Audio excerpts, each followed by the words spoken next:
Welcome back. It's me, Andrew Garfield, but if he ate two whole pork. Today, we're talking about trading cards. We've all got them. Who needs them? They're just like us. Pokemon, Yu-Gi-Oh!, Magic the Gathering, TCG Arena the Gathering. Everyone, all of those don't pale in comparison to one of the most possibly early 2000ists of all the trading cards that accidentally created some of the most insane and really interesting world building and lore of them all. Let's get chaotic.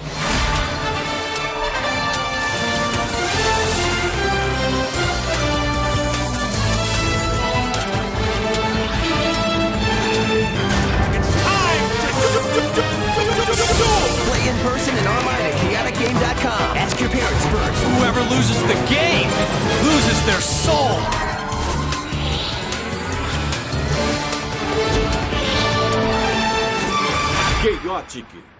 What originally started as a Danish trading card game, as with all trading card games of the early 2000s, eventually had to get its own cartoon show. So our good friends at 4Kids stepped in and helped us out. Nothing beats a jelly-filled donut. Now the card game was on surface level kind of pretty standard for what was already going on with Yu-Gi-Oh! And Pokemon and Magic the Gathering, stuff like that. But it was doing a couple things really interesting that were kind of ahead of its time in some ways. Every single card had a unique code, and when you put that code into the Chaotic website, you could get those cards digitally onto your online account. And then you could have a digital version of your same physical deck, and then you could like battle with other friends online or other players.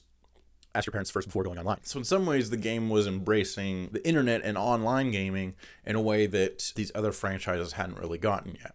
Like eventually we would get stuff like Magic the Gathering Arena, and I think there was a Yu-Gi-Oh! Online thing. I don't remember if it was like a fan-made one or if it was an official one, but Chaotic was really smart because it took the like early 2000s everything is everything aesthetic of making the physical card connect directly to your online account. So you had to buy the cards so that you could play online. Then you battle other players online and you're like, I gotta buy more cards. It all feeds back onto itself. When time came to make the animated series version of Chaotic, the show kind of accidentally created something that I think is super, super interesting by sort of copying elements from all the other trading card games and shows and stuff that were popular at this time. So let me briefly talk about some of the world building of some of the other popular card game animes and such. So we got Pokemon. Pokemon is a world that's kind of like ours, except it's inhabited by Pokemon, who are these tiny little animals, except that animals have superpowers. And it's kind of like having a superpowered animal that you could control. So you get to imagine yourself exploring this world that's familiar but strange, and you get to collect these unique creatures and do battles with them. Then on like the very other end of the spectrum, you have something like Magic the Gathering, which is pretty much just a card game. They didn't have an animated show. There's like books and stuff and some stuff with the lore, but mostly it's just like a card game that you play with your friends. And then if you like want to learn more about like the different creatures that appear on the cards, there is like lore and stuff that you can look into. It's like very classic, takes place in a high fantasy sort of situation with various different factions and creatures and characters that all have their own unique histories and stuff. I don't play a lot of Magic, so I don't know all the lore. Go look up a video that does if you want to listen to someone who knows what they're talking about. It's there if you want it, but you don't necessarily need it to like understand how to play the game. Yu-Gi-Oh! Does something a little bit different where it takes place in more or less the real world, and the characters of the show play the game Yu-Gi-Oh! That plays basically the same as the card game, except accidentally the cards in the world of the show Yu-Gi-Oh! Are based on real monsters that actually exist. This time, the monsters are real. This time, the monsters are real. So occasionally, you'll be playing a game of Yu-Gi-Oh! And then accidentally banish somebody to hell. Oops. So Chaotic took kind of ideas from all of these different franchises and then said, we're going to do all of that. And also like World of Warcraft and like The Matrix and like maybe a bit of Ben 10 also. Let's get the board. You can have this back. Chronicler!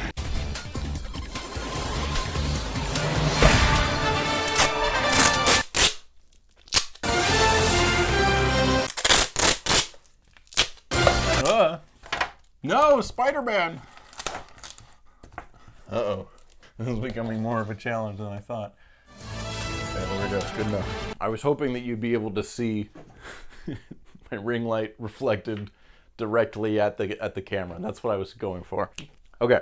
So the other thing I wanted to mention is that one of the things I think is kind of interesting about anime of this era that's like connected to like trading card games and video games and stuff is that part of the purpose of the show is also to like teach kids about how the rules of the world work. And yes, both the Yu-Gi-Oh! And Pokemon animes do kind of a bad job at this for a lot of the time, but at the same time they do have a lot of like elements that are there to help to try to sell the idea of getting invested in this video game or card game to the audience. Most of the main characters are like into the world and like want to play the rules of the card game or collect all the Pokemon, which is something that you can do by playing the game or buying the cards. Pokemon does some stuff like having the who's that Pokemon? It's Pikachu! It's Clefairy! That help to teach kids about all the different Pokemon that exist in this world. They even do like some stuff that's a little more subtle, like having every Pokemon say their name so that immediately you could tell, oh, that's a Bulbasaur, because he said Bulbasaur. Got it. So Chaotic is setting out to do kind of the same thing. Have a show that's like about the world and the lore of Chaotic, but also teaches kids about the rules of the card game and the online game. How do we do all this? Easy. We create the most complicated and interesting world building that I've seen in many a thing, and then don't do anything interesting with it. So instead of a complicated timeline, today we're talking about complicated layers of reality. The first one is Earth, which is the only reality in this show that I'm pretty sure is real. And that's not even 100%, to be honest. So in the show, much like real life, Earth exists, and that's where our main characters are from. They play the card game Chaotic. It has pretty much the same rules as the actual real world Chaotic, and it has the same online feature where you can put your cards into the online game and then play people online. However, if you get to a certain level in the online game, you'll get a message from the Codemasters, which we'll get back into in a minute. And then they'll give you an invitation to join the real Chaotic. If you follow that, that brings us to our second layer of reality, which in universe is called Chaotic. But this ain't normal isekai rules. This is some insane bullshit. So instead of like traveling through a portal and going to a fantasy world, no, your regular body is here on Earth like normal, and then it sends a copy of you to the world of Chaotic. What is the world of Chaotic? So this reality is just the first step, and this is kind of like a weird hub world that exists between realities. Or it's a simulation. I'm not sure. Like functionally, it's the same as like a lobby where you can like meet other players and then choose to battle them. Or like the Lego Star Wars Cantina, where it's like a between level. The Mario 64 Peach's Castle, where it's like between the levels that are the real thing that you're doing. Into the space between spaces. Which makes it sound like a video game, but it also has like a cafeteria and stuff where you can just like hang out with people. So that makes me think it's like a real place that exists. Here, you can go and do battles with other players in the Battledrome, I think it's called. This is the only reality that I'm confident is a simulation. The other ones, up for debate. This functions very similar to like a video game, except it's like VR. You go into the Battledrome and you're playing Chaotic, but it's got like more VR shit to it. Instead of just like, oh, I play my Maxor card, you turn into that character and now you're fighting against another guy who's turned into one of the other characters from Chaotic, and you're like fighting using the abilities of it says on the card. So it's like a PvP mode, but also with VR shit in it. So you're getting not just the Pokemon thing of like, oh, I get to collect these fun creatures, you get to become them also. So it's like almost like a Ben 10 kind of thing where you're like a kid, but then you become like a cool monster with 4 arms and who has powers. It's kind of like that. but it's also a PvP VR Matrix video game thing. Anyways, the other main feature of the Chaotic Hub world is that you can go to the real world of the creatures of Chaotic, which is an entire other reality called Param. This is like your pretty standard high fantasy world of monsters and magic and such. It's got its own history and lore and different factions.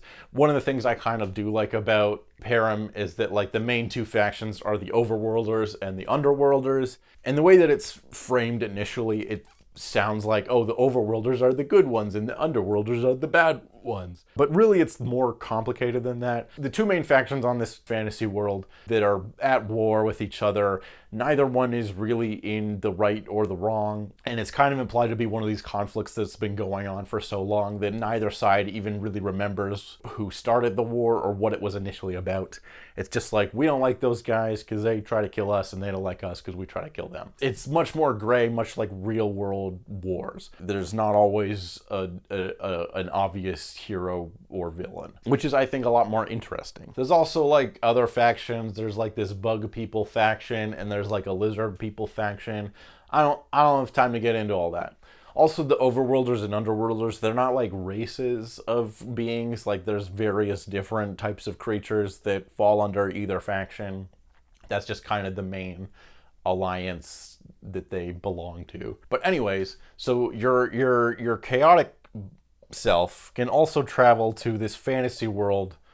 That's supposed to be an arrow. And fuck around. Fuck around in this entire other reality that exists. And here you can do like basically Pokemon Go, where you can like travel around and like take pictures of different creatures and environments and weapons. And you can take pictures of that with your phone. I mean, your chaotic scanner or whatever it's called. And then you can use those scans in the main chaotic hub world in different battles in the Battledrome and such. It's like Pokemon Go, but if you had to go to an entire other reality to get a Charizard.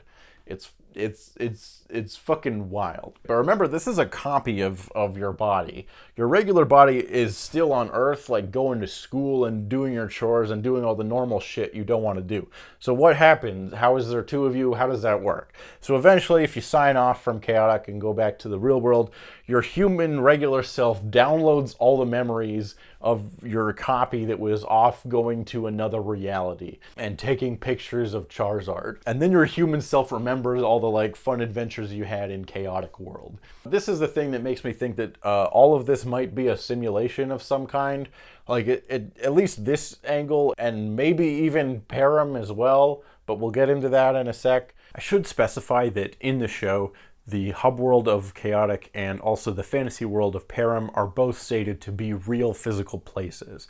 I'm just asking questions about like how that works. Chaotic creates a clone of you, but how does that work? What happens if that clone dies? What happens to the clone when you sign off from Chaotic? And then you download all the memories from your Chaotic self? That reminds me a lot of Total Recall, where you can have memories implanted of like a fun and exciting vacation you went on. And then when you have those memories, it feels pretty much indistinguishable from that event actually happening to you. So if you're able to have memories implanted to you from Chaotic, how do we know that those memories aren't just created digitally? How do we know that anything that's happening in the show isn't real? And the Battledrome establishes extremely advanced VR tech, so wouldn't it make more sense if the world of Chaotic was a complete simulation? I'm just asking questions. At first I was thinking that it's like, oh, your regular self goes to Chaotic World and it leaves like a copy behind. No, they established that the copy is the one that goes to Chaotic, and your regular self is just like there, waiting to see, doing your like regular life, and then waiting to find out about the cool adventures you went on in your other body when you eventually decide to sign off. But also, if that was you, like, why would you sign off? You don't have to go to school or any of that shit. I guess occasionally you have to interact with people in the real world for various things. Like, there's an interesting episode where there's this kid that they meet who's in a wheelchair in the real world, but then in Chaotic World he's like not. He can like walk around and stuff, except that he's lost his copy. He doesn't know what happened to it because he's been in a wheelchair. He's just been like doing his thing for a while, except like he doesn't know what happened to his chaotic self. So then they have to like go onto a mission and like find where he is, and he's like stranded in prison somewhere in Param, and they have to like break him out. And then he's like able to download all the memories of all the adventures he went on. Crazy shit like that I kind of wish they played with a lot more. Normally in like a isekai type thing or like a Narnia, any type of portal fantasy thing, is like you go to another world, but then at some point you have to go back and do your real life again. But that would be boring. Wouldn't it be cooler if you could just spend all your time in Chaotic World? And yes, that would be cooler. So the show invents a mechanic where actually it's fine, and there's a copy of you, or there's a version of you that's staying behind and doing all the cool stuff, and your consciousness is meanwhile going on crazy adventures in another reality. So let's talk about like what this whole fucking thing is like for the residents of Param. So you're minding your own business in this fantasy world that you live in. You're in the middle of an ongoing war, and then suddenly a bunch of teenagers show up from another dimension, and they're just here to like hang out and take pictures of you because they use it for a game. What? And yeah, many of the residents of Param are like not cool with them. They're actively not friends with, or like very reluctant to be friendly to our main characters. Like our main guy, Tom is his name, and then his like online name or whatever is Major Tom. The character that he like mains is named Maxor, and he's cool looking. He's like the Blue Eyes White Dragon, or like the Charizard or whatever of Chaotic, one of the main like mascot guys that looks cool. When he first meets Tom, he's like not cool with him. He's like, this might be a game to you, but to me, this is real life. Like, I'm in the middle of an ongoing war right now, and you're just like fucking around playing a video game. For you, the troubles of Param are part of a game, but not for us. My tribe faces mortal dangers every day. And it's not like they're just there to take pictures and then they like fuck off. Like, they're actively influencing what's going on in Param. They're like making trades with people where it's like, here, I'll help you out on your quest if you like let me scan this cool armor that you have. Characters in Chaotic do typically try to get consent when they scan, which is, I guess, the polite thing to do, but I don't think there's anything stopping them from not getting consent. So I don't know. So it's not like they're just there to observe. There's no like Star Trek Prime Directive or anything. They're like actively influencing what's happening and making trades with people and like influencing the ongoing war that's going on in this other dimension that they have fucking nothing to do with. And it's all just for this like video game. They also at one point do seem to imply that like the danger is real in Param. Like if you die in the game, you die for real. If you lose the duel, you lose your soul. I don't know what that means, because it's never like, we never find out what happens if someone dies because it's a kid's show. But like, what does that mean? Does it just mean that your like copy dies? Because that's fine. Then your real life is fine back at home. Does it mean that you're like connected to your real life still, and like you would just drop dead in the middle of the street one day if you got like eaten by a dragon in Chaotic World? I don't know. If you die in the like Battledrome, the game just ends. It's like very clearly a simulation. But what happens if you die here? I don't know. It seems they heavily imply it's like a real alternate dimension that exists. Does that just mean you can't do Chaotic anymore? Can you just make a copy again of yourself? Like, can you just sign out and then sign back in? Or maybe you can't because you have to sign out first before you can sign back in to Chaotic World. So maybe you can't do that? I don't know. I want to know. These are all questions. These are all implications that the world made and they never answer. Also, I want to know more about the company that made this fucking thing. In Yu-Gi-Oh, they do kind of go into this kind of question a little bit with the character of Pegasus, who's like the guy who invented Duel Monsters, as it's called in Universe. but the like card game.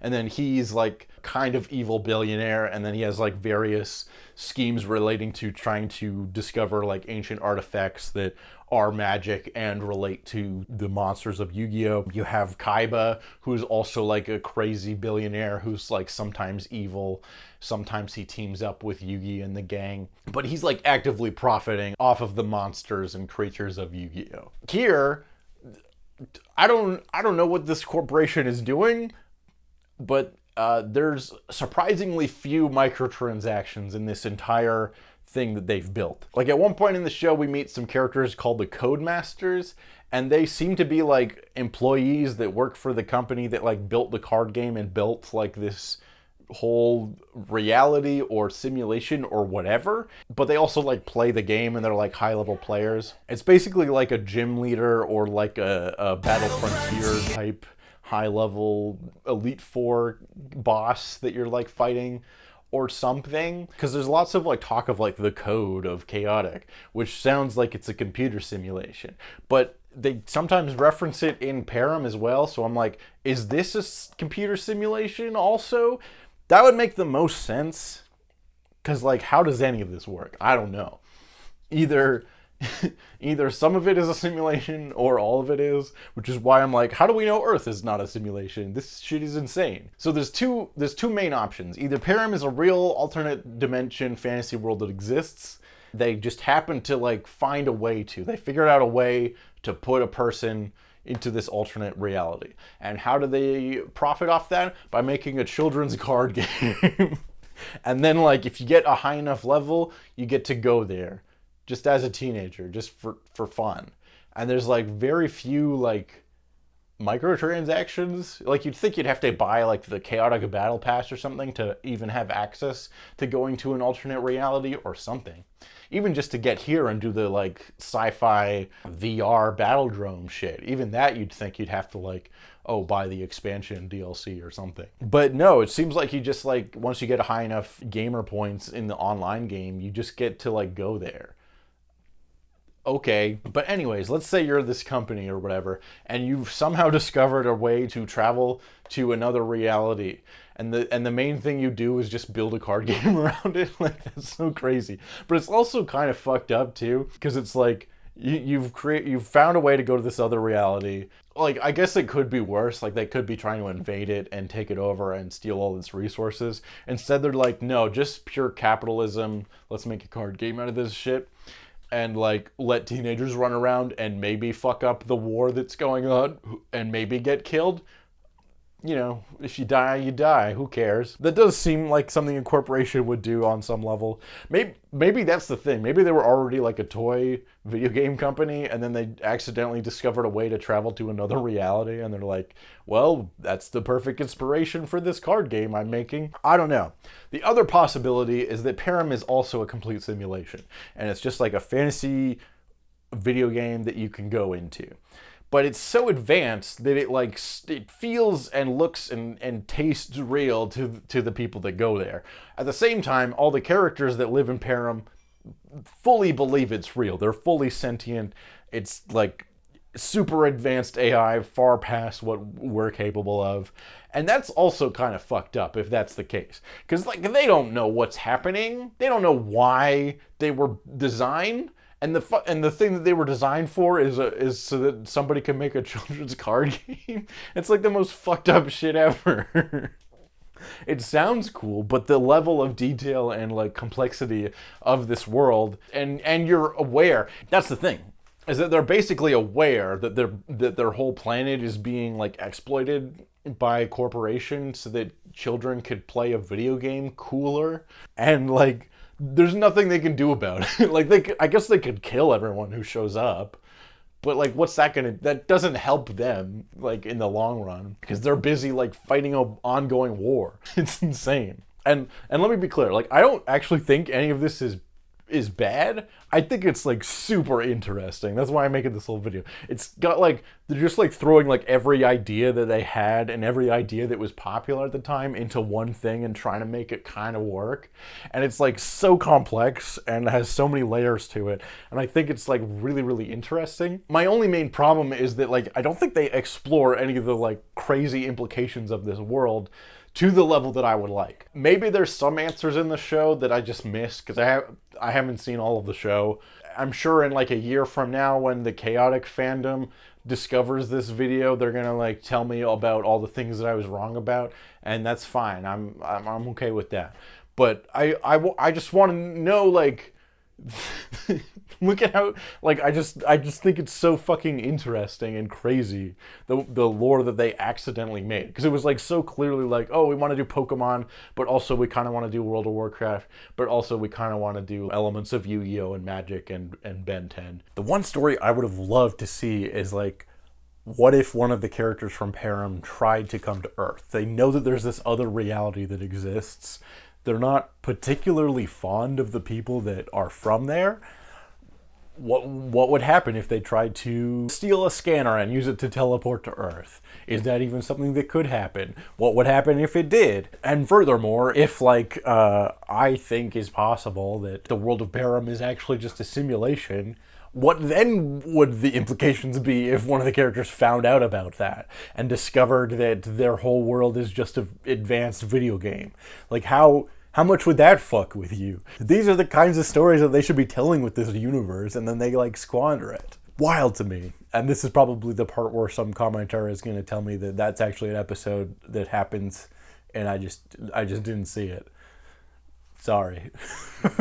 Because even the Battle Drum is like super duper advanced. There's like stuff that makes me question how much of that is real as well. Is the technology that advanced that it's like you can be affected mentally by the magic system in this video game you're playing? I don't know. Is it actually real, and you're creating new worlds every time a battle happens in the Battle Drum, and then when someone gets exploded, they're just dead for real in some reality that's been created? I don't know. These are all questions that I wish the show explored more. But they're like, they didn't think about it, and that's kind of frustrating. But I also find it interesting, because if they thought about it, they wouldn't have made this shit. They wouldn't have made something so crazy. Anyways, I think that's this video. Chaotic. The world building is so crazy, you could even say it's out of control. I've been Andrew Garfield, but if I was American and didn't get much sleep last night. Thanks for watching. I'll see you next time where I talk about something else. Bye-bye.